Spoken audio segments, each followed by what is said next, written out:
Direito Empresarial Café com Leite. Um gole de conhecimento jurídico na sua rotina. Olá, eu sou Amanda Taide, mineira, formada na UFMG e cruzeirense na origem, com passagem em São Paulo, no Largo São Francisco, USP, e hoje, Candanga, Fluminense e UNB de coração. Eu sou casada, mãe do Pedro, de 7 anos. Pedro Ataíde, Liverpool, Real Madrid, Paris, Chelsea, Fluminense. E do Lucas, de 5 anos. Lucas Ataíde, Eu, Padrão, Chefinho, Grease, Spider e seus amigos espetaculares. E pronto. Além de tutora do Vira-Lata Farofa. A proposta do Direito Empresarial Café com Leite é simples: tornar o direito empresarial mais leve, acessível e presente no seu dia a dia, como um bom café com leite que te acompanha na rotina diária. Seja no caminho para o trabalho, na volta para casa, durante o café ou até na hora de fazer o exercício físico. O podcast está aqui para trazer um gole de conhecimento jurídico sem complicação. Se quiser navegar pelos episódios, não deixe de acessar o nosso site, podcast.direito empresarial café com leite, e também nas nossas redes sociais, no Instagram, @Direito Empresarial Café com Leite, no YouTube, professora Amanda Taide, e no LinkedIn, Amanda Taide. Vamos comigo, então, para a próxima xícara de café com leite? A nossa xícara de café com leite de direito empresarial de hoje vai tratar do livro A Interpretação dos Contratos: O Silêncio no Ambiente Negocial, de autoria de Maurício Andere Bruck Lacerda, publicado na coleção de teses organizada pelo professor Flávio Tartucci. E para isso a gente vai ter a alegria de contar com a participação do próprio autor para comentar o seu livro. O Maurício Lacerda é doutor em Direito Civil pela USP, mestre em Ciências Jurídico-Empresariais pela Faculdade de Direito da Universidade de Lisboa. É especialista em Direito dos Contratos pela PUC São Paulo e é atualmente professor de Direito Empresarial do curso de Direito da ESPM, além dos cursos de pós-graduação da Escola Paulista de Direito e da Escola Superior da Advocacia, da OAB. Atua como parecerista e sócio da Bechara von Bruck Lacerda Advogados.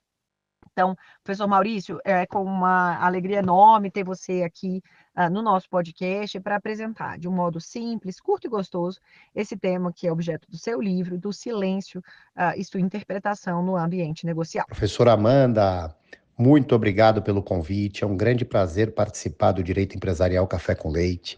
Esse podcast que já tem grande fama no universo do direito empresarial, sempre trazendo autores de peso ou novas cabeças pensantes do direito empresarial, com teses de doutorados consagradas, com dissertações de mestrado sempre enriquecedoras e artigos jurídicos também muito relevantes para o exercício não só da advocacia, mas também para o estudo do direito empresarial como um todo e também para a atualização das nossas aulas, né, professor? Então, eu sempre digo, até recomendo, inclusive, para os meus alunos, porque é uma forma simples, como a professora coloca, né? Simples e gostosa, descontraída, de absorver os principais conceitos, as principais discussões e teorias que envolvem o direito empresarial. Obviamente que a leitura é sempre recomendada, mas conhecer muitas dessas obras, muitos desses artigos, por intermédio do podcast, acho que é um grande contributo que a professora traz, e para mim é uma grande satisfação participar na qualidade de entrevistado aqui do seu podcast. Eu que sou ouvinte assíduo, ter a oportunidade de trazer um pouquinho mais aqui algumas reflexões a respeito desse tema do silêncio, né, no ambiente negocial, que eu tive a oportunidade de tratar na minha tese de doutorado, agora publicada pela Editora Forense, pelo Grupo GEM. Muito obrigado, espero aí contribuir com essas reflexões, vai ser um prazer participar e responder as suas perguntas. Então, Maurício, uma primeira pergunta: como que você chegou a esse tema? Por que você decidiu estudar, escrever sobre esse tema? Como que foi o processo de redação do livro? Em que momento que ele se insere da sua trajetória? Conta um pouquinho mais para a gente. Claro, professora Amanda.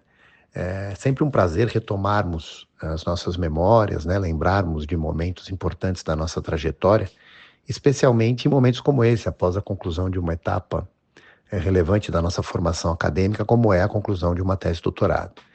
E com relação ao tema do silêncio, como é que ele surgiu, né? É um tema que eu lembro com muito carinho, porque ele esteve presente em alguns momentos interessantes da minha trajetória acadêmica e profissional, né?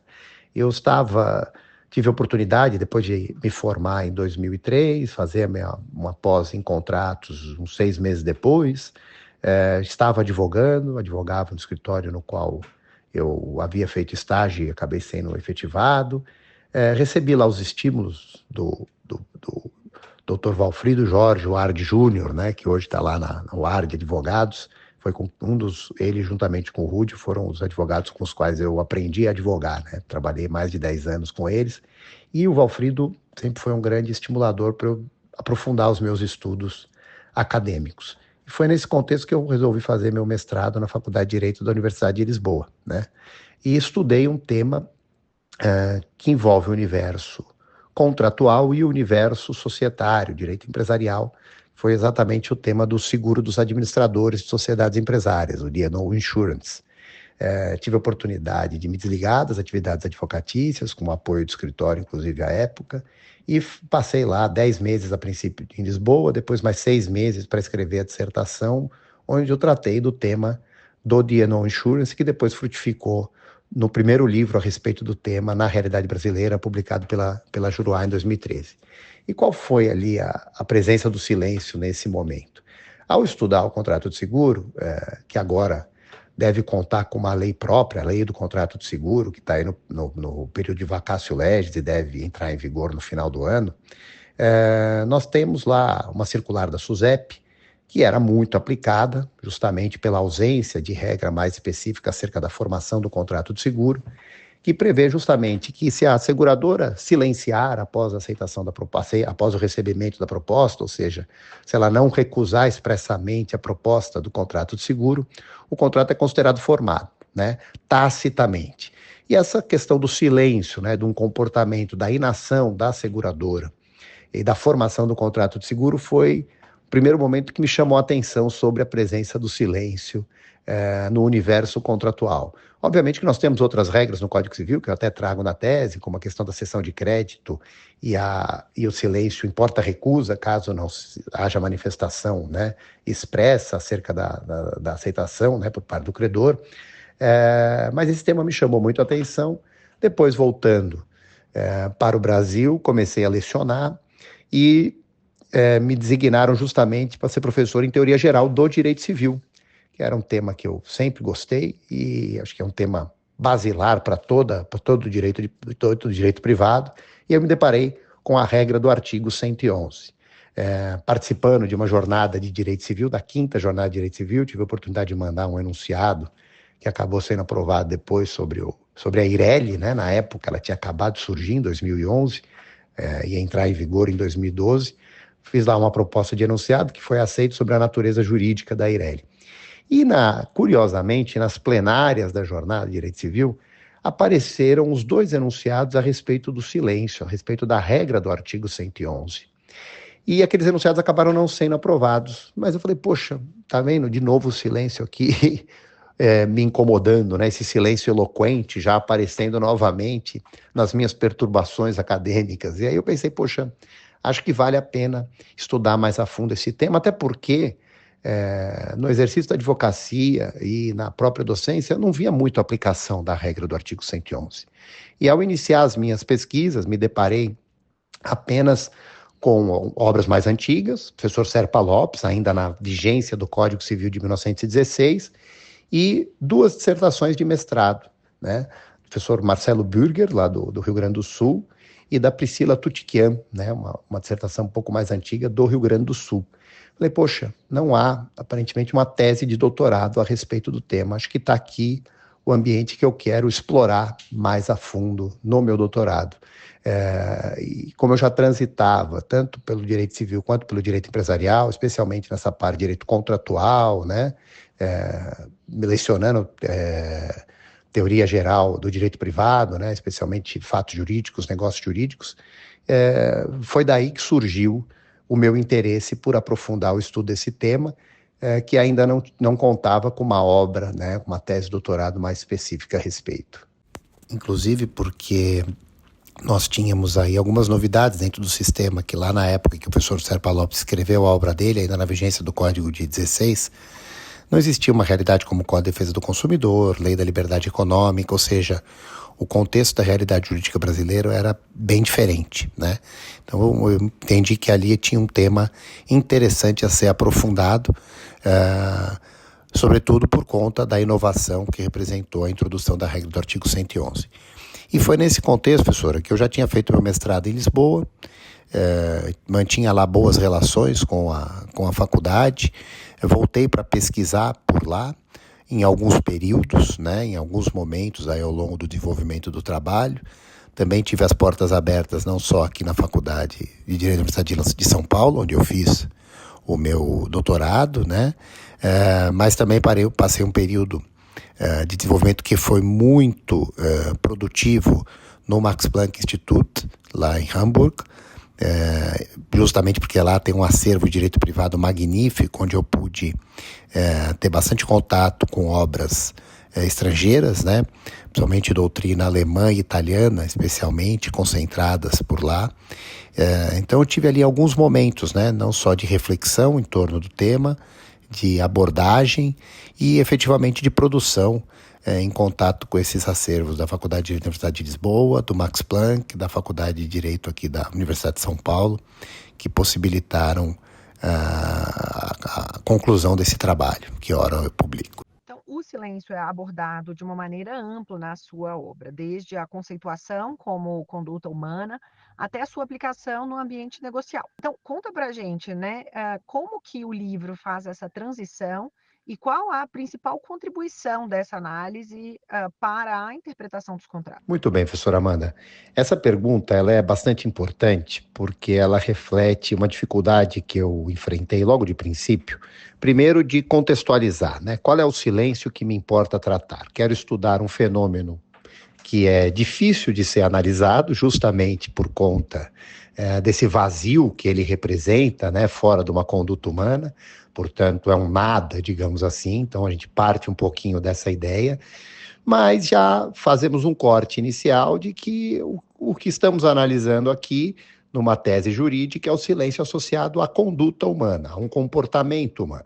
Mas não basta isso, não basta que o silêncio seja associado a uma conduta humana, porque, como sabemos, eu posso silenciar em variadas situações da minha vida e esse meu silêncio, via de regra, não repercute na esfera jurídica de outra pessoa. Logo, ele não tem qualquer relevância jurídica e muito menos negocial. É um exemplo clássico, né? Quando eu estou refletindo a respeito se vou fazer uma viagem ou não, eu estou em silêncio nessa reflexão e isso não tem qualquer repercussão jurídica e nem mesmo social. Pode ter uma repercussão social, mas ainda não jurídica? Pode. Um sujeito me pergunta algo na rua, eu simplesmente silencio, o ignoro, sou mal educado, mas isso não tem qualquer repercussão jurídica, apesar do sujeito me considerar uma pessoa mal educada. Quando que ele passa a ter repercussão jurídica, né? Ele pode ter fora do ambiente negocial, né?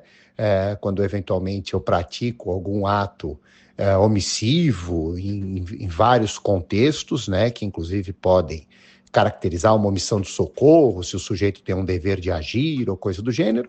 Eu também não analiso esse tipo de situação. Precisamos ingressar justamente no universo negocial. E dentro do universo negocial, o que importa perceber é se aquele comportamento silencioso, se aquela conduta silenciosa é capaz de repercutir na esfera jurídica de outra pessoa no tocante à formação de um vínculo jurídico ou para alterar um vínculo jurídico já estabelecido. Então é o que a gente procura chamar na tese de poder formativo do silêncio. E esse poder formativo está associado justamente a essa viabilidade do comportamento silencioso constituir um vínculo jurídico ou alterar posições jurídicas no curso de relações já estabelecidas.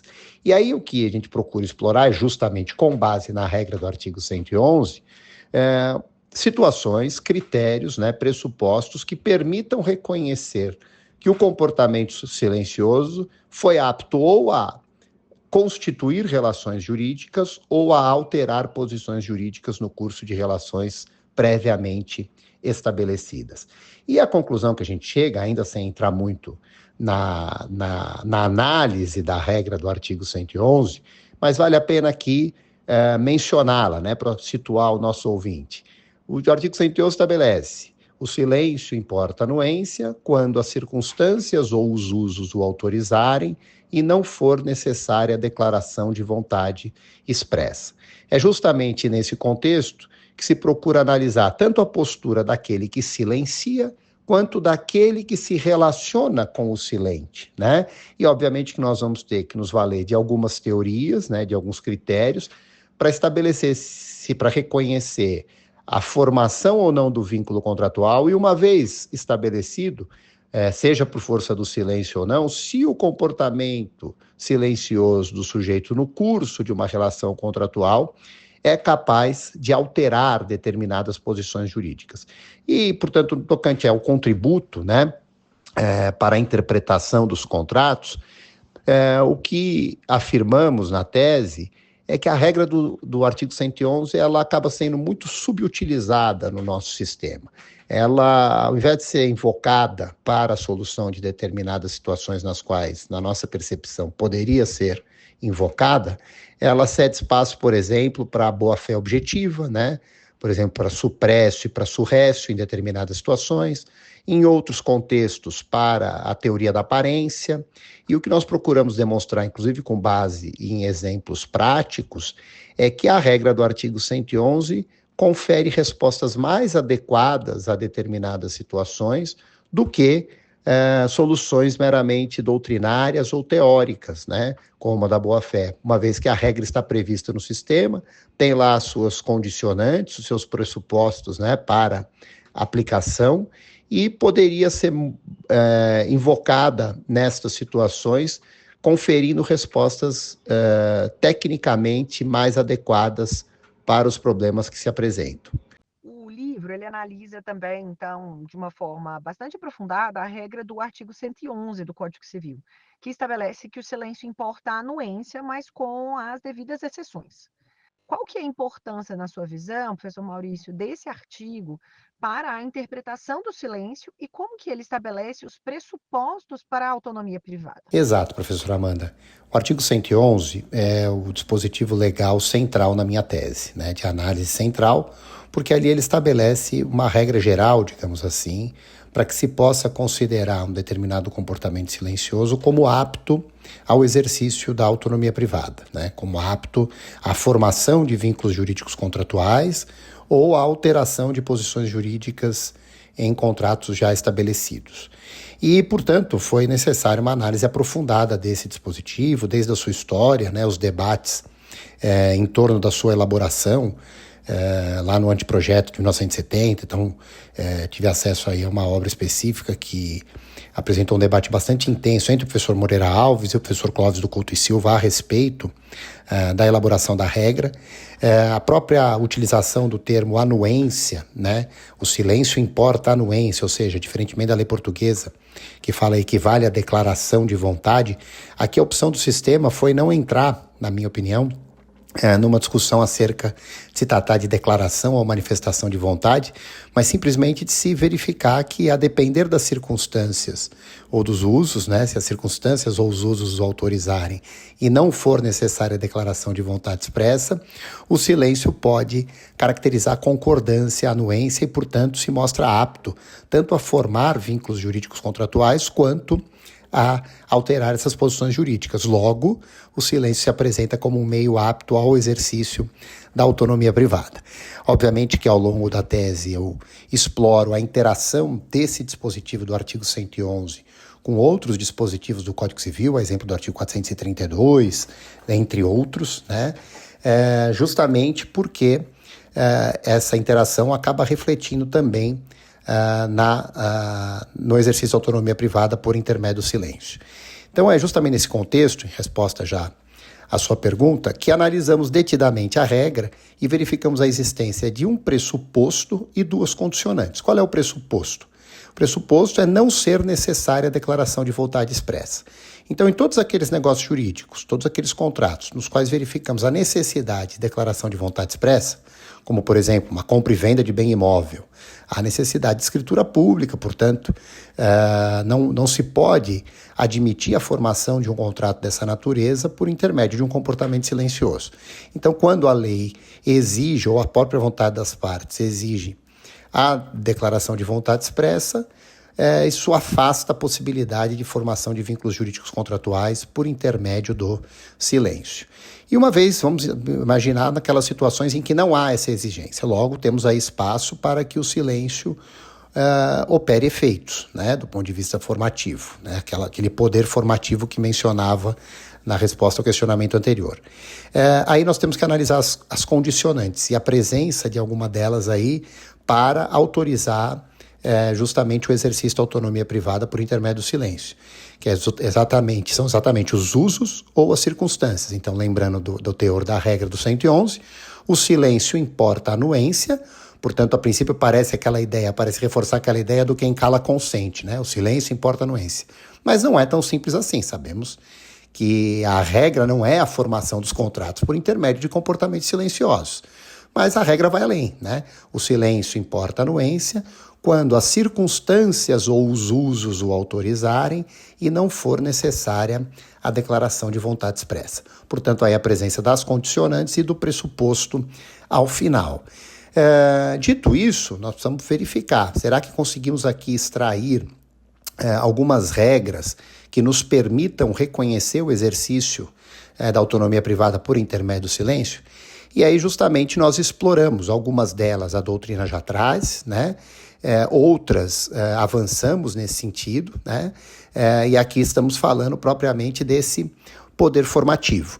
Algumas hipóteses que nós levantamos ali. Quando estamos diante de uma situação em que há uma proposta feita no exclusivo interesse do oblato, né, que é o silente, portanto, uma proposta feita no exclusivo interesse dele, oblato, que acaba por silenciar e não se lhe impõe qualquer ônus em virtude desse silêncio, pelo contrário, a proposta é no seu interesse.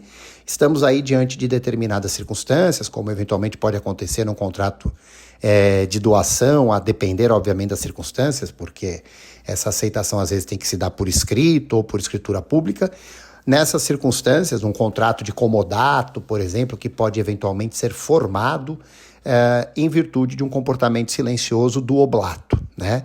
Essa seria uma das hipóteses de exercício da autonomia privada pelo silêncio. Uma outra hipótese bastante interessante é a figura da existência de um convite à proposta por parte do silente.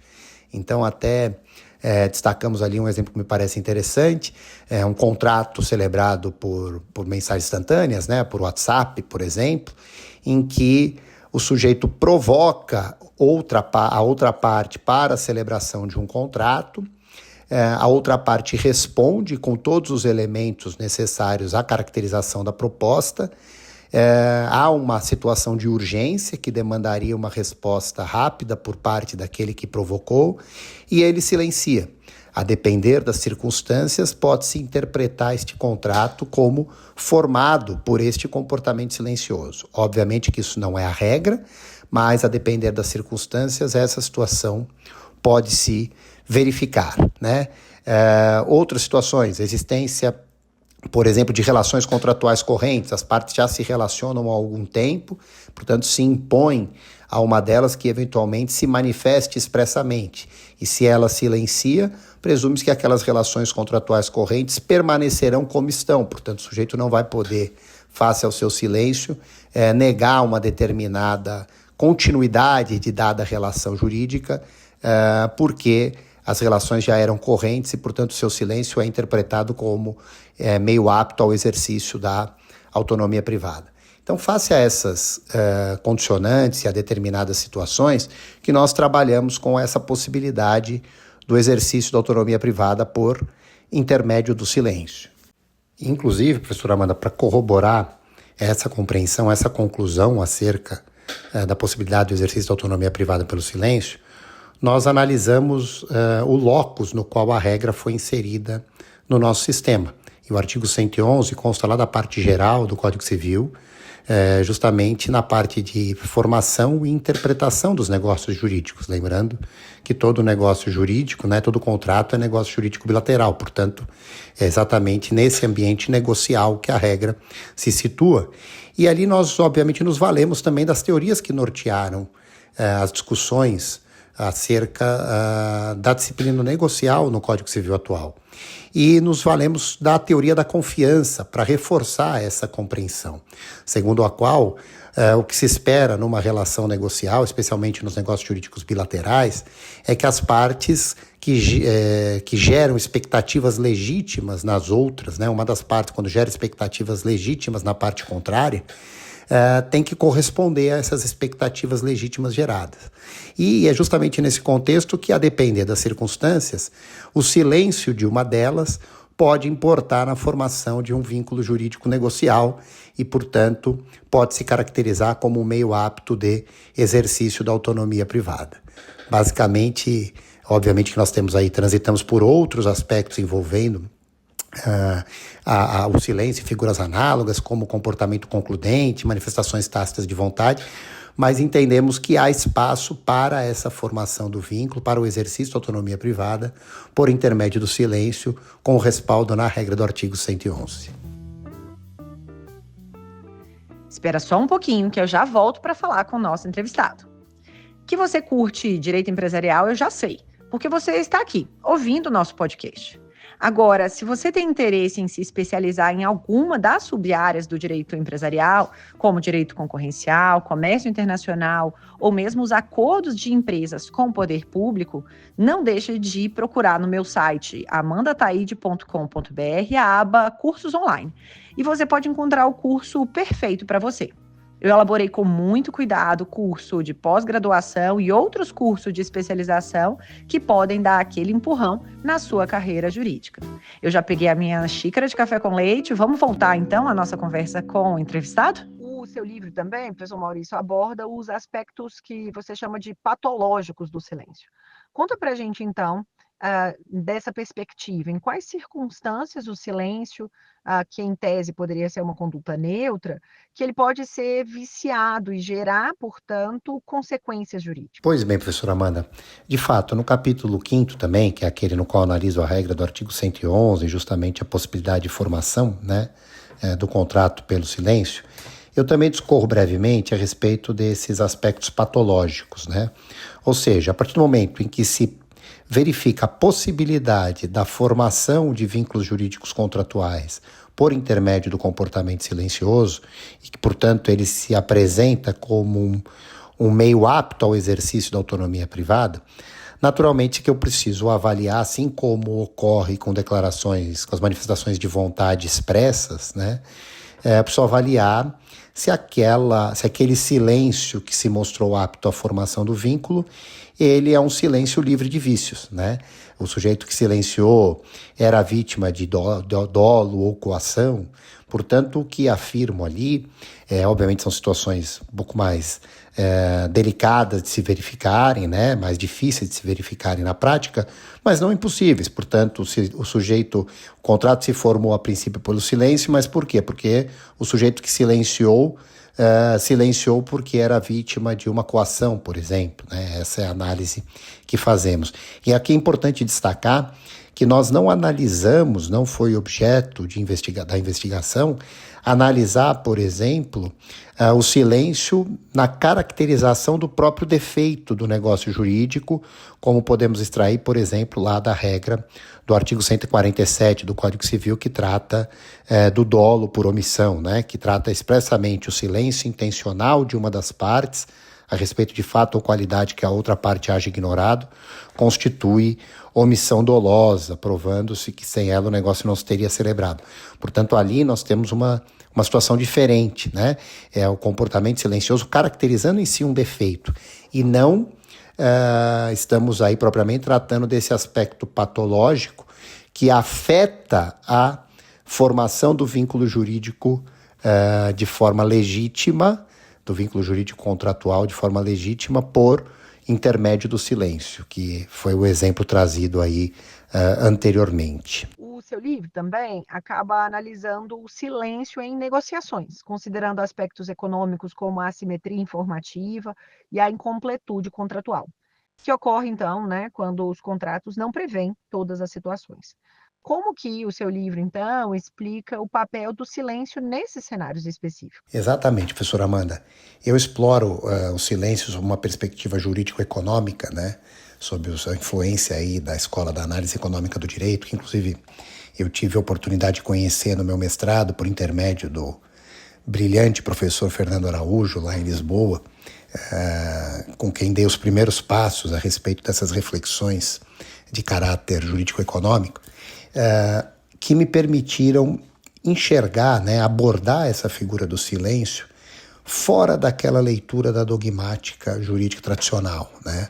Ao invés, portanto, de uma abordagem retrospectiva que revisita conceitos e que foi o que fiz ao longo do meu trabalho, acho muito importante essa abordagem dogmática, eu também vejo que a análise econômica traz contributos interessantes para essa análise prospectiva, ou seja, olhando para o contrato como um instrumento aí de circulação de interesses econômicos privados, nessa perspectiva dinâmica e funcional. Portanto, ao introduzir os conceitos econômicos como eficiência, custo-benefício, se lança novas luzes sobre aquela realidade jurídica, que além de jurídica é também uma realidade econômica e social relevante e que merece ser analisada sob esta outra perspectiva, né? E é por isso que a gente busca promover essa análise e refletir a respeito de algumas situações, de alguns fenômenos que a análise econômica do direito nos traz, que permitem enriquecer, né, a análise do comportamento silencioso no ambiente negocial. E é justamente por aí que a gente acaba explorando a figura, por exemplo, da assimetria informativa, que acontece naquelas situações, e isso é muito corriqueiro no ambiente contratual, em que ao celebrarem contratos, uma das partes detém maiores informações a respeito do objeto da contratação e das características daquele contrato, ao passo que a outra não detém esse grau de informações. A boa-fé objetiva, por exemplo, pelo dever de informar, procura suprir essa lacuna, obrigando que haja esse dever de informar, né, de uma parte à outra, para, em certa medida, diminuir essa assimetria informativa. Mas é fato que isso pode ser utilizado do ponto de vista estratégico pelas partes que optam por silenciar ou inadvertidamente, né, ou deliberadamente ou inadvertidamente acabam silenciando a respeito de questões relevantes, e isso pode eventualmente ser objeto de discussões no futuro, né? O fenômeno, por exemplo, da incompletude contratual, em que nós temos também, pode haver uma postura deliberada, né, e voluntária de uma das partes, com uma finalidade oportunista de levar uma vantagem mais para frente. Então, olha, não vou tratar desse aspecto no contrato, isso é importante a gente nem negociar a respeito disso, deixemos aqui uma lacuna porque lá na frente isso pode, em certa medida, me favorecer, né?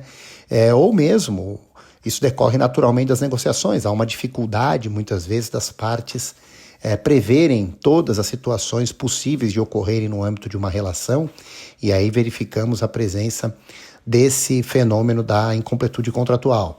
Então, independentemente da causa, a situação deste silêncio, seja ele deliberado ou involuntário das partes, isso vai se verificar no contexto contratual. E o que nós procuramos explorar é justamente, não podemos fechar os olhos para essa realidade.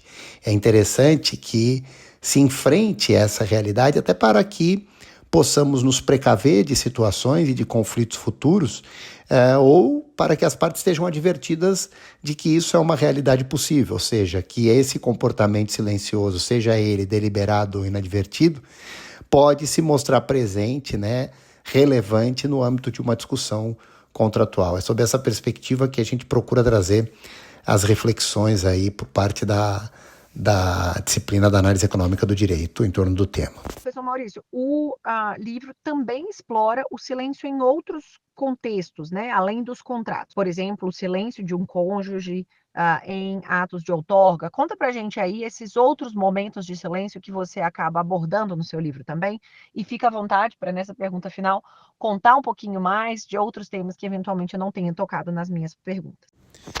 Exatamente, professora Amanda. Nossa proposta, naturalmente, era explorar o exercício da autonomia privada pelo silêncio no universo contratual. E nos deparamos, no universo contratual, com alguns negócios jurídicos unilaterais que por vezes são confundidos com contratos. Então, lembrando aquela concepção clássica, o negócio jurídico unilateral é aquele por meio do qual basta uma manifestação de vontade para a produção de determinados efeitos jurídicos. Enquanto que o negócio jurídico bilateral, e aí os contratos são caracterizados como negócios jurídicos bilaterais, nós precisamos, constatar duas manifestações de vontade. E por isso a noção de proposta e de aceitação. Ocorre que, por vezes, nos deparamos na jurisprudência com situações nas quais, por exemplo, se confunde o contrato de mandato com a outorga de poder de representação. E isso faz toda a diferença quando se analisa o silêncio.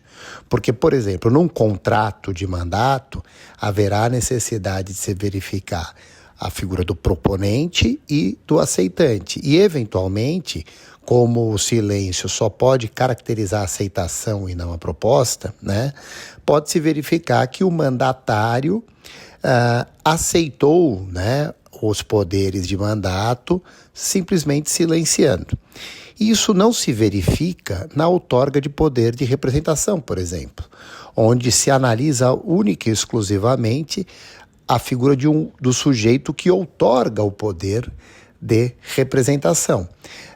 Por isso que é relevante analisar essa figura isoladamente. E foi exatamente nesse contexto que nós buscamos algumas figuras, a outorga do poder de representação, a autorização, a própria outorga conjugal, como também uma autorização do cônjuge para a prática de determinados atos, e analisamos situações com base, inclusive, em precedentes jurisprudenciais mais polêmicos, que enfrentavam algumas realidades fáticas, para verificar se nesses cenários, diante destes negócios jurídicos unilaterais, como a outorga de poder de representação, a outorga conjugal ou a própria autorização em sentido amplo, haveria aí, nessas situações, a possibilidade dessas figuras se concretizarem por intermédio de comportamentos silenciosos. Explorando criticamente alguns desses acórdãos, alguns deles até reconhecendo esse poder e, obviamente, nos valendo de boa doutrina, invocando, por exemplo, Pontes de Miranda, que reconhece essa possibilidade em alguns desses cenários, nós procuramos analisar essas figuras. Há um exemplo interessante de um acórdão do Superior Tribunal de Justiça que envolveu uma situação, já que a professora perguntou sobre a outorga conjugal, de uma figura em que o cônjuge, não me lembro agora se do avalista ou do fiador, acabou figurando como testemunha no âmbito de um contrato.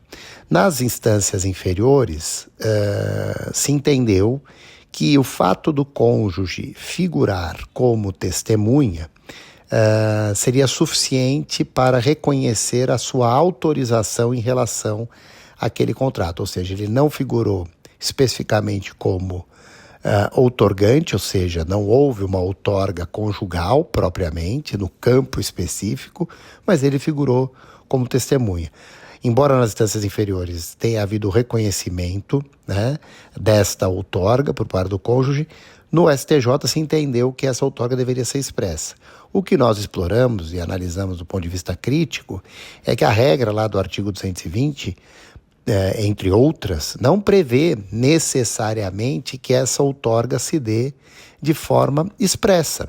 Logo, um comportamento silencioso ou um comportamento tácito, um comportamento concludente que demonstre que este cônjuge autorizou a realização daquele ato, do aval por parte do seu consorte, seria, a depender das circunstâncias, possível de caracterizar essa outorga conjugal.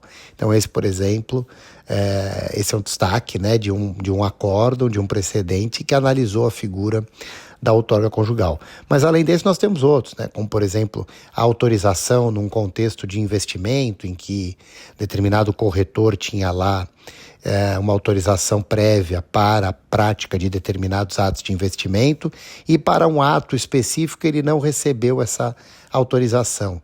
Mas será que aquele comportamento silencioso do investidor, do sujeito que lhe conferiu poderes anteriormente para a prática daquele ato, pode ser interpretado como uma anuência de que o corretor estaria autorizado a realizar outros atos de investimento. Então é mais um momento em que a questão se coloca, não tecnicamente para formar um contrato ou para alterar posições jurídicas contratuais, mas sim para reconhecer que também por intermédio do silêncio é possível a caracterização, né, face às circunstâncias, de uma autorização ou de um ato de outorga, seja de poderes de representação ou uma outorga conjugal para a prestação de aval ou fiança. E aí, obviamente, há outras hipóteses em que se demanda a outorga conjugal, mas, por exemplo, para a prática de atos relacionados à alienação de imóveis.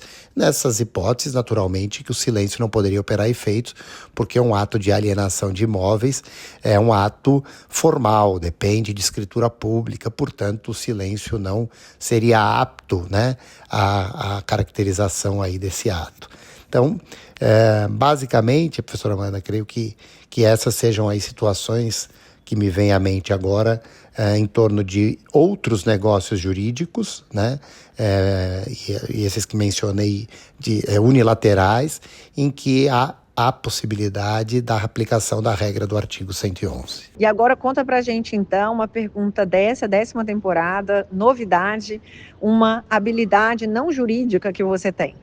Conta pra gente aí algo que você faz muito bem, que não seja do meio do direito, porque do direito a gente já sabe que você manda bem. Conta pra gente aqui uma habilidade não jurídica. Muito bom, poxa vida. Olha, pensando aqui, uma habilidade não jurídica. Bom, a professora já viu aí meu nome, ele é complicado. Eu brinco com os alunos que é um nome bem brasileiro, porque o Anderi vem do Líbano, o von Bruck é alemão e o Lacerda é baiano. Então, é bem um exemplo dessa mistura que somos aqui no Brasil, né? E em relação ao meu primeiro sobrenome, a origem mais próxima, meus avós maternos eram libaneses. Minha mãe nasceu no Brasil, mas meus avós maternos eram libaneses. E eu sempre tive muito contato com a cultura libanesa e com a comida, principalmente.